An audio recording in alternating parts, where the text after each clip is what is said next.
Okay, we're going to start chapter 2 of Banner in the Sky. A Boy and a Man.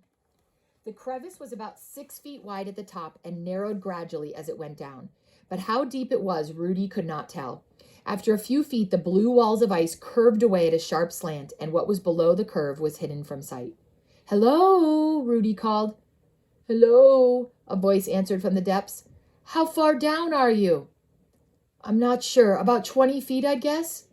"On the bottom?" "No, I can't even see the bottom. I was lucky to hit a ledge." The voice spoke in German, but with a strange accent. Whoever was down there, Rudy knew it was not one of the men of the valley. "Are you hurt?" Rudy asked.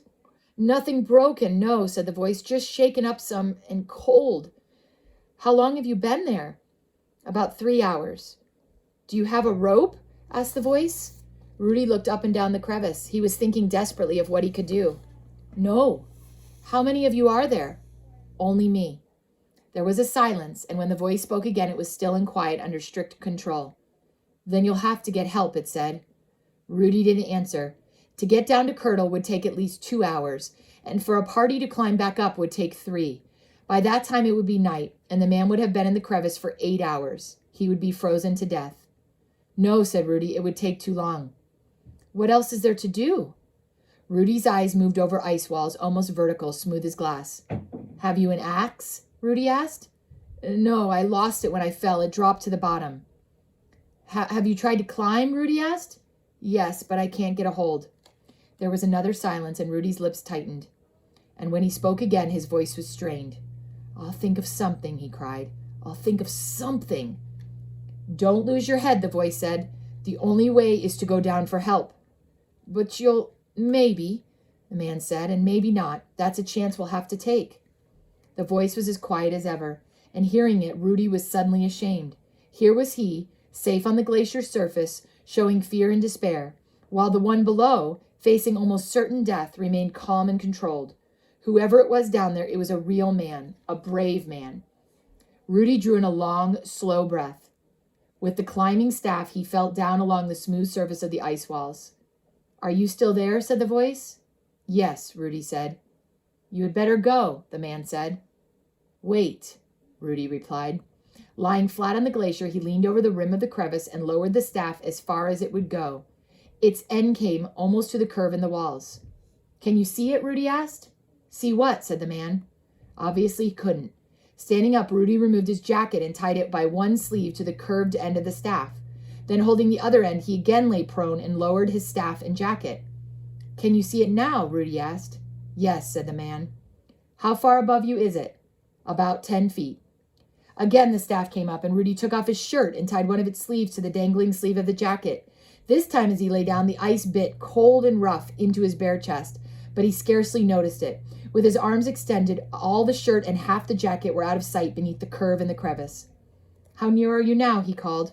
"Not far," said the voice. "Can you reach it?" Rudy asked. "I'm trying." There was a sound of scraping boot nails, of labored breathing, but no pull on the shirt sleeve down below. "I can't make it," said the voice. It was fainter than before. "Wait," said Rudy. For the third time he raised the staff. He took off his trousers. He tied a trouser leg to the loose sleeve of the shirt, and then he pulled one by one at all the knots he had made between staff and jacket, jacket and shirt, shirt and trousers. He pulled until the blood pounded in his head, and the knots were as tight as his strength could make them. This done, he stepped back from the crevice to the point where his toes had rested when he lay flat, and with feet and hands he kicked and scraped the ice until he had made 2 holes. Then, lying down as before, he dug his toes deep into them. He was naked now, except for his shoes, stockings, and underpants. The cold rose from the ice into his blood and bones. He lowered the staff and knotted close like a sort of crazy fishing line. The trousers, the shirt, and half the jacket passed out of sight. He was leaning over as far as he could. "Can you reach it now?" Rudy called. "Yes," the voice answered. "All right. Come on." "You won't be able to hold me. I'll pull you in," the man said. "No, you won't," Rudy replied. He braced himself. The pull came. His toes went taut in their ice holds, and his hands tightened on the staff until the knuckles showed white. And again he could hear a scraping below, and he knew that the man was clawing his boots against the ice wall, trying both to lever himself up and to take as much weight as possible off the improvised lifeline. But the wall obviously offered little help. Almost all his weight was on the lifeline, and suddenly there was a jerk as one of the knots in the clothing slipped, and the staff was almost wrenched from Rudy's hands. But the knots held, and his hands held, and he tried to call down, "All right?" but he had no breath for words. From below, the only sound was the scraping of boots on ice. How long it went on, Rudy could never have said. Perhaps a minute or two, but it seemed like hours. And then at last it happened. A hand came into view around the curve of the crevice wall, a hand gripping the twisted fabric of his jacket, and then a second hand rising slowly above it. A head appeared, a pair of shoulders, a face was raised for an instant and then lowered. Again, one hand moved slowly up past the other. But Rudy no longer saw it, for now his eyes were shut tight with the strain, and his teeth were clamped. The cords of his neck bulged. The muscles of his arm felt as if they were being drawn one by one from the bones that held him. He began to lose his toeholds. He was being dragged forward. Desperately, frantically, he dug in with his feet, pressed his whole body down as if he could make it part of the glacier. Though all but naked on the ice, he was pouring with sweat, and somehow he stopped the slipping.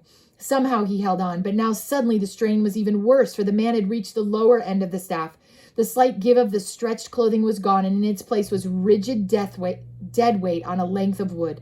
The climber was close now, but heavy, indescribably heavy. Rudy's hands ached and burned, as if it were a rod of hot lead that they clung to. It was not a mere man he was holding, but a giant, or a block of granite. The pull was unendurable, the pain unendurable. He could hold on no longer. His hands were opening. It was all over, and then it was over. The weight was gone. There was a scraping sound close beneath him, and a hand on the rim of the ice, and a figure pulling itself up onto the lip of the crevice. The man was beside Rudy, turning to him, staring at him. "Why," said the man, "you're just a boy," he said in astonishment. Rudy was too numb to speak or move. Taking the staff from him, the man pulled up the line of clothes, untied the knots, and shook them out. "Come on now, quickly," he said. Pulling the boy to his feet, he helped him dress, and then he rubbed and pummeled him until at last Rudy felt the warmth of returning circulation. "Better?" the man asked, smiling. Rudy nodded, and finally he was able to speak again. "And you, sir," he said, "are you all right?" The man nodded. He was warming himself now, flapping his arms and kicking his feet together. "A few minutes of sun and I'll be good as new," the man said. Nearby, a black boulder lay embedded in the glacier ice, and going over by it, they sat down. The sunlight poured over them like a warm bath.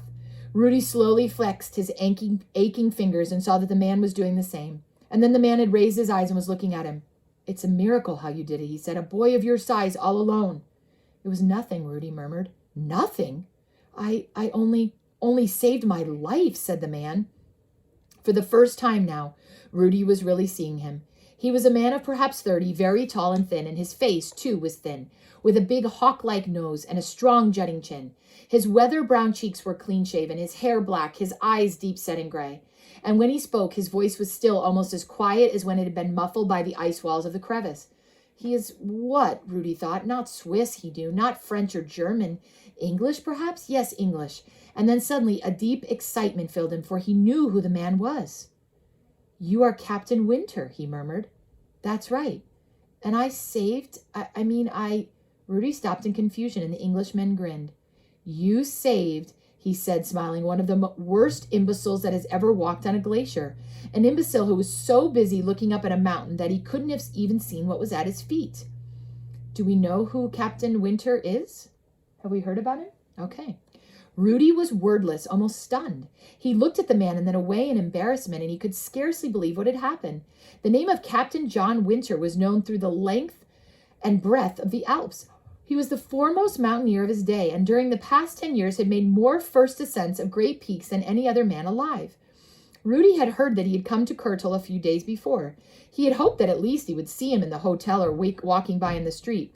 But actually to meet him, and in this way, to pull him from a crevice and save him, it was incredible. Captain Winter was watching him. "And you, son," he asked, "what is your name?" Somehow the boy got his voice back. "Rudy," he said. "Rudy Matt." Matt. Now it was the man's turn to be impressed, not of the family of the great Joseph Matt. "He was my father," Rudy said. Captain Winter studied him with gray eyes. Then he smiled again. "I should have known," he said. "A boy who could do what you've done." "Did you know my father, sir?" "No, unfortunately I didn't. He was before my day. But ever since I was a boy, I've heard of him. In 20 years, no one has come to the Alps and not heard of the great guide, Joseph Matt." Rudy's heart swelled. He looked away, his eyes fixed on the vast mountain that rose before them, and then he saw Captain Winter was watching it too. Unconsciously, the Englishman spoke his thoughts. "Your father was—" He caught himself and stopped. "Yes," said Rudy softly. "He was killed on the citadel." There was a silence. Captain Winter reached into a pocket and brought out an unbroken bar of chocolate. "Lucky I fell on the other side," he grinned. He broke the bar in two and handed half to Rudy. Oh, no, sir, thank you, I couldn't. When I meet a boy your age who can't eat chocolate, said Winter, I'll be glad to stay in a crevice for good. Rudy took it and they sat munching. The sun was warm on their thawing bodies, and far above it struck the cliffs and snowfields of the citadel so brightly they had to squint against the glare. Then there was Winter's quiet voice again. What do you think, Rudy? Think, sir? Can it be climbed? Climbed? The citadel? Your father thought so. Alone among all the guides of Switzerland, he thought so. There was another pause. And I think so too, said Captain Winter. Is the citadel the Matterhorn? I guess the citadel is the Matterhorn, or what you were saying, yeah. The boy was peering again at the shining heights, and suddenly his heart was pounding so hard he was sure the Englishman must be able to hear it. Is that why you've come here, sir? To try to climb the citadel? Well, now, Winter smiled, it's not so simple, you know. For one thing, there's not a guide in the valley who could go with me. I have an uncle, sir. He is, yes, I know your uncle, Franz Lerner. He is the best in Kirtle, and I've spoken to him, but he would not go. Anything but that, he said. Any other peak, any route, any venture, but not that, he said, not the citadel. He remembers my father. Yes, he remembers your father. They all remember him, and while they love and respect his memory, they all think he was crazy. Winter chuckled softly. Now they think I'm crazy, he added, and maybe they're right, too, he said. What will you do, sir? Asked Rudy. Not try it alone. No, that's crazy. That crazy I'm not. Winter slowly stroked his long jaw. I'm not certain what I'll do, he went on. Perhaps I'll go over to the next valley, to Broly. I've been told there's a guide there, a man named Saxo. Do you know him? Yes. Emil Saxo. I've never met him, but I have heard of him. They say he is a very great guide. Well, I thought perhaps I'd go and talk with him after a while, but first I must I don't know this word. Reconnoitre some more. I have never seen this word. Reconnoitre. I think that's French. I must be French. I will look it up. Reconnoitre some more. Make my plans. Pick the route, if there is a route. Yes, sir, of course there is. Rudy has not thought the words. They simply burst out from him, and now again he was embarrassed as the man looked at him curiously. So, said Captain Winter, that is interesting, Rudy. Tell me why you think so. I have studied the citadel many times, sir. Why? Because, he stopped. He couldn't say it. Because you want to climb it yourself? I am not yet a grown man, sir. I know I cannot expect. I wasn't a grown man either, said the captain, when I first saw the citadel. I was younger than you, only 12, and my parents had brought me here for a summer holiday. But I can still remember how I felt when I looked up at it and the promise I made myself that someday I was going to climb it. He paused. His eyes moved slowly upward. Youth is the time for dreams, boy, he murmured. The trick is, when you get older, not to forget them. Rudy listened, spellbound. He had never heard anyone speak like that. He had not known a grown man could think and feel that. Then Winter said, This east face, Rudy, what do you think of it? Think of it, sir? Could it be climbed? Rudy shook his head. No, it is no good. The long chimney there, you see, it looks all right. It could be done. And to the left, the ledges, he pointed. They could be done too, but higher up, no. They stopped. The chimney stopped, and there is only smooth rock. What about the northeast ridge? That is not good either. It's not so steep. No, it's not so steep, said Rudy, but the rocks are bad. They slope out with few places for holds. And the north face? Captain Winter asked. Rudy talked on about the north face, the west ridge, the southwest ridge. He talked quietly and thoughtfully, but with deep inner excitement, for this was the first time in his life that he'd been able to speak to any one of these things which he had thought and studied for so long. And then suddenly he stopped, for he realized what he was doing. He, Rudy Matt, a boy of 16 who worked in the kitchen of the Beau Site Hotel, was presuming to give his opinions to one of the greatest climbers in the world. But Captain Winter had been listening intently. Sometimes he nodded. Go on, he said now as Rudy paused. But I am only... Go on. And Rudy went on. That doesn't leave much, said the captain a little later. No, sir, said the boy. Only the southeast ridge, said the captain. Yes, sir, said the boy.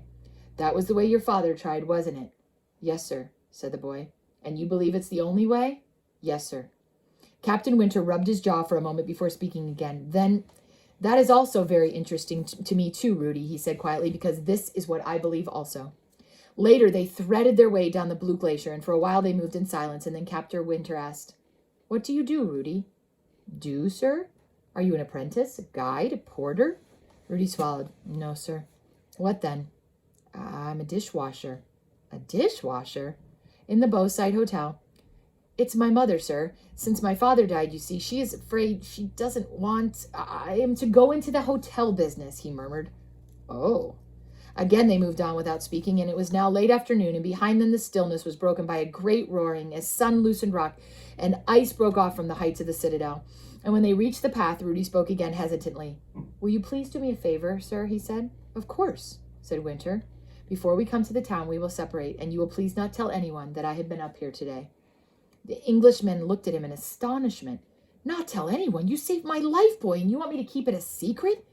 It was nothing, sir, truly, and if you say that I have been in the mountains, my mother and uncle will hear, and I will be in trouble. Rudy's voice took on a note of urgency. You will not do it, sir? You will promise me, please? Winter put a hand on his shoulder. Don't worry. I won't get you in trouble. Then he smiled and added, Master Rudy Matt, dishwasher. They walked down the path. The sun sank. Behind them, the mountain roared. That's the end of chapter 2.